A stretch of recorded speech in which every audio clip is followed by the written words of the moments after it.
नमस्कार, आप सभी का हार्दिक स्वागत है शिक्षा क्रांति के मंच पर। आज शिक्षा क्रांति के मंच से जो हमारी गतिविधियां हैं जो प्रतिदिन होती है, उस प्रतिदिन की गतिविधियों में आपका स्वागत है। और सर, आपका भी स्वागत है। धन्यवाद जी। तो कुछ वीक से हम लोग एक ही टॉपिक पर बात कर रहे हैं कि जो कम्युनिकेशन है, कम्युनिकेशन में जो सेंस ऑर्गन का जो रोल रहता है कि हम अपनी सेंसेस को, 5 सेंसेस को कहाँ कहाँ पर लगा रहे हैं, कहाँ कहाँ हम टाइम स्पेंड कर रहे हैं, उसका बहुत असर रहता है।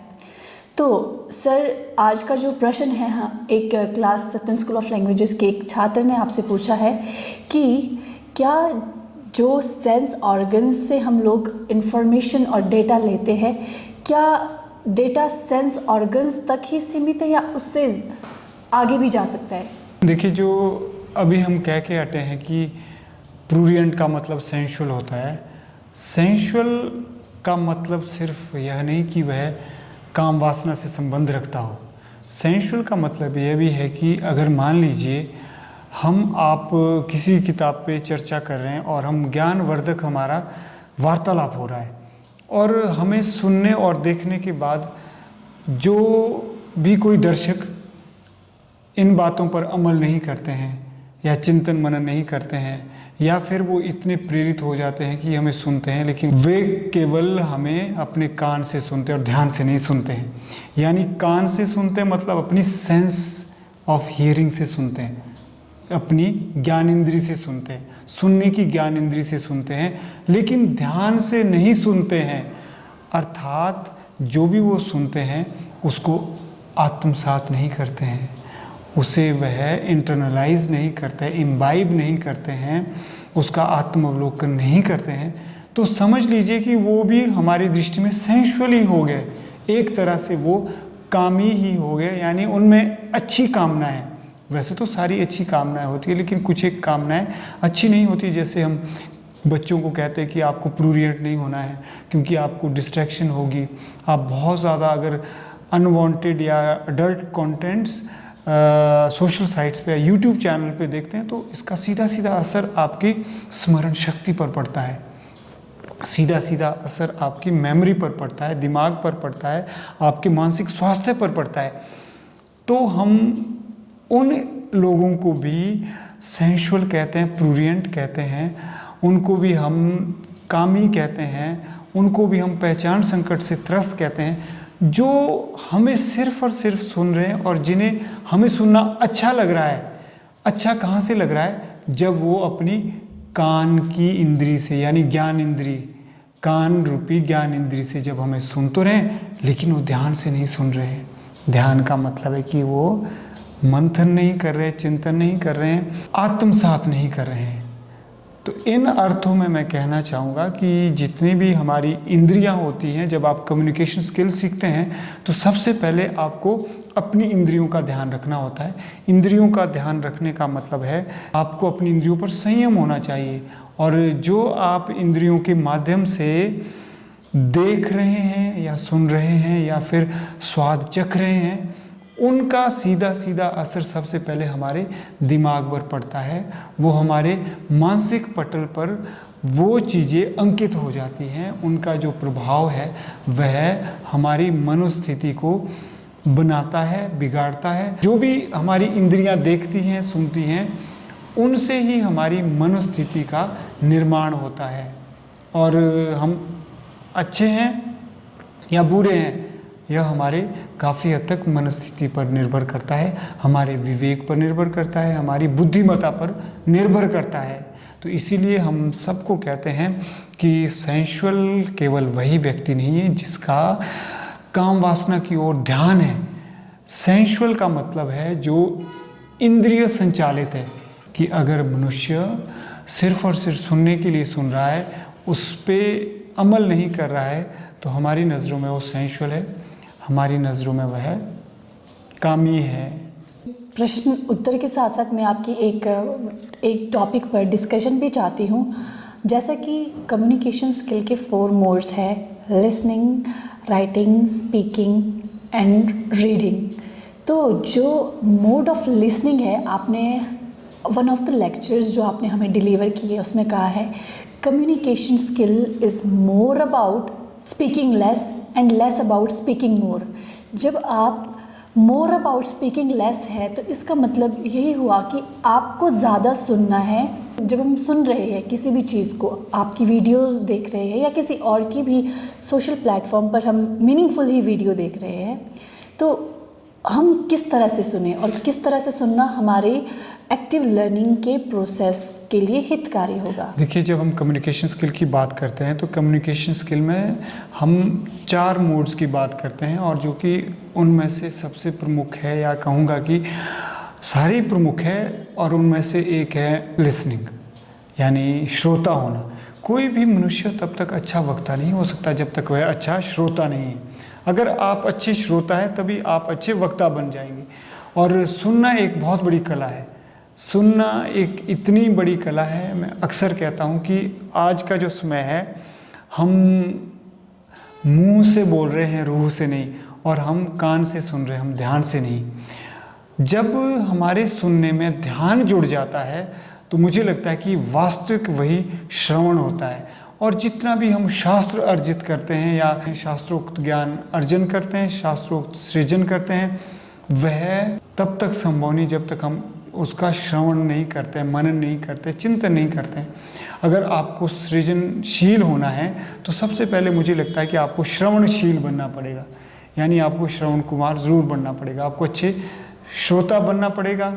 और अच्छे श्रोता होने के लिए आपको निरंतर अपने ऊपर काम करना होगा, और यानी आपको मौन साधना होगा। उदाहरण के लिए, जैसे मैं आपसे कुछ बातें कह रहा हूँ और मैं 5 मिनट आपके ले रहा हूँ कुछ बातें बताने में। अगर आप अच्छी श्रोता है तो आप समझ जाएगी कि सत्यन सर की मैंने कौन सी बातें अमल में लानी है और कौन सी बातें यहाँ से सुननी है, वहाँ से निकाल देनी है। यानी सभी महत्वपूर्ण है, लेकिन सबसे ज़्यादा महत्वपूर्ण कौन सी बातें हैं, तो वह तभी संभव है जब आप क्या करोगे, मौन साधोगे। और मौन साधने का मतलब यानी कि आप चुपचाप सुनते रहें।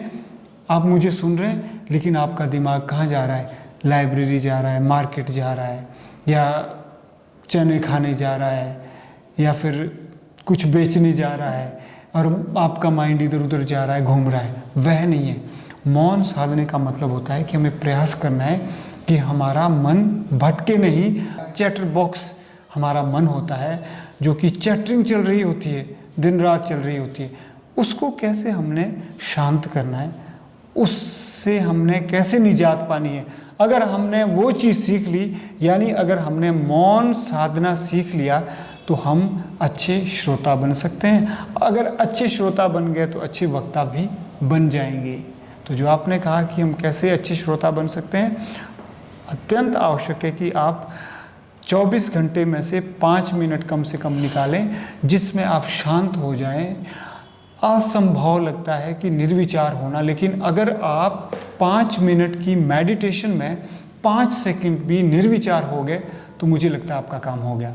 मुझे लगता है कि आप अच्छे श्रोता बनने के मार्ग पर अग्रसर हो रहे हैं, ऐसा मेरा मानना है। सर, मेरा अंतिम प्रश्न ये है कि मैंने ऑब्ज़र्व भी किया है अपनी खुद की पर्सनालिटी में भी, और जब भी आपके पास नए बच्चे आते हैं उनकी पर्सनालिटी में भी, जब हम बिगनर की स्टेज में होते हैं हमारे अंदर धैर्य संपूर्ण भरा होता है। हम धैर्य से 2-2, ढाई घंटे बिता देते हैं इंस्टीट्यूट में।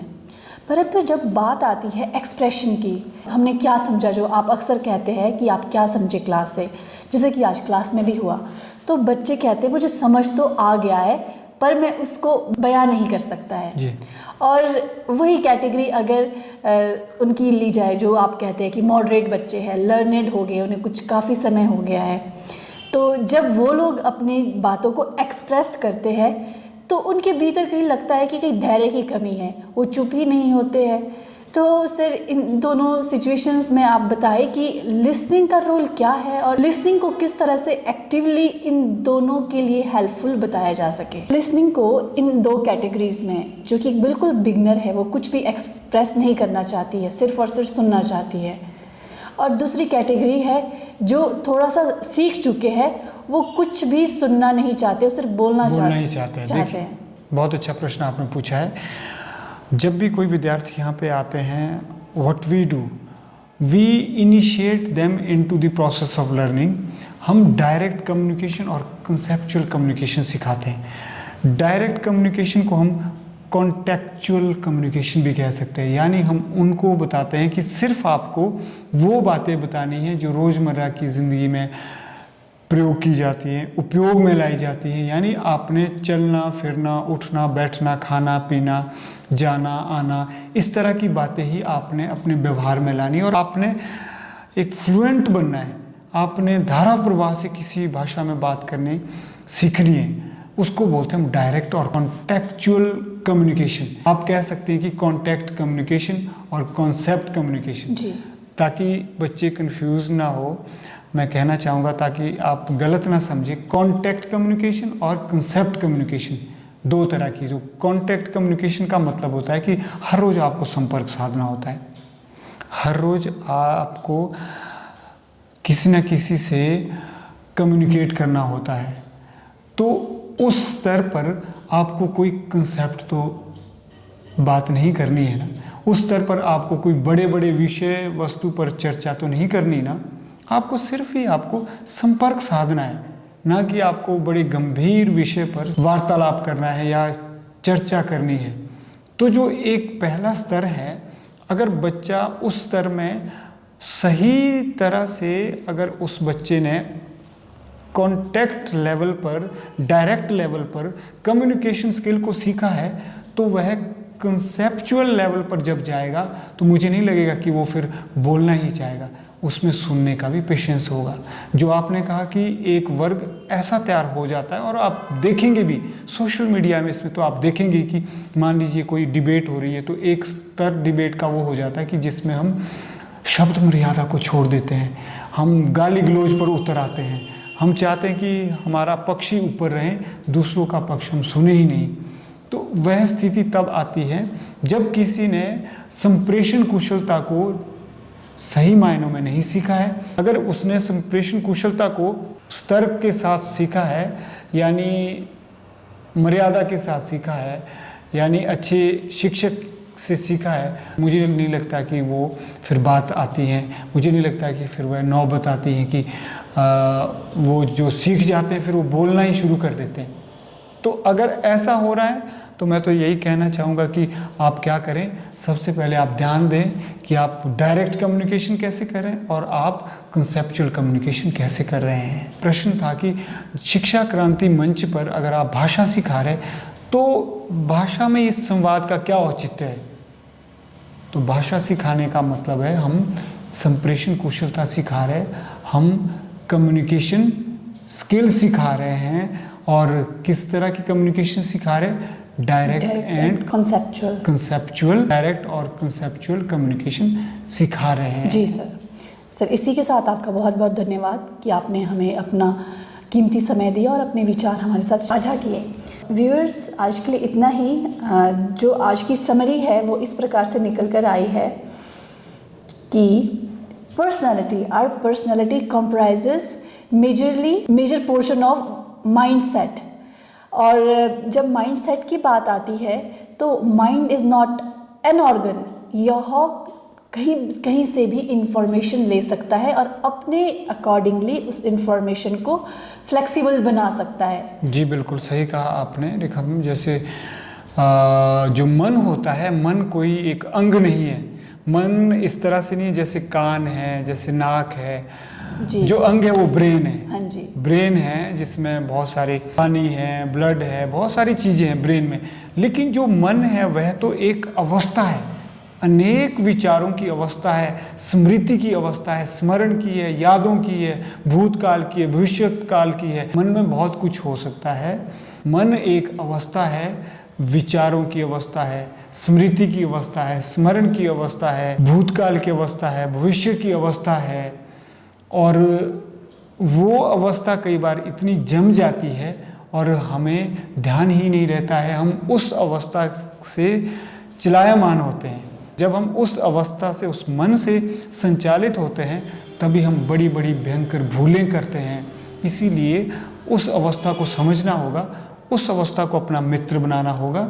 और जब हम उस अवस्था को अपना मित्र बनाएंगे तो जैसा आपने कहा कि मन जो है हमारे व्यक्तित्व का अहम हिस्सा होता है। सबसे महत्वपूर्ण हिस्सा हमारे व्यक्तित्व का मन ही होता है। मन ही मुक्ति का कारण भी होता है, बंधन का भी कारण होता है। इसीलिए मन के हारे हार है, मन के जीते जीत। तो जो मन है, मन को समझना होगा। अगर आपको अच्छी संप्रेषण कुशलता सीखनी है, संप्रेषण कला सीखनी है, तो हमें इंद्रियों के माध्यम से मन को समझना होगा और मन के माध्यम से हमें अपनी बुद्धि को समझना होगा और बुद्धि के माध्यम से हमें अपने विवेक चक्षु को जागृत करना होगा, खोलना होगा, ताकि हम में बुद्धिमत्ता आए, विजडम आए और हम में आत्मविश्वास बढ़े और हम आत्मा की ओर जाए और हम में आत्मविश्वास बढ़े। Thank you again for your insightful insights to our viewers.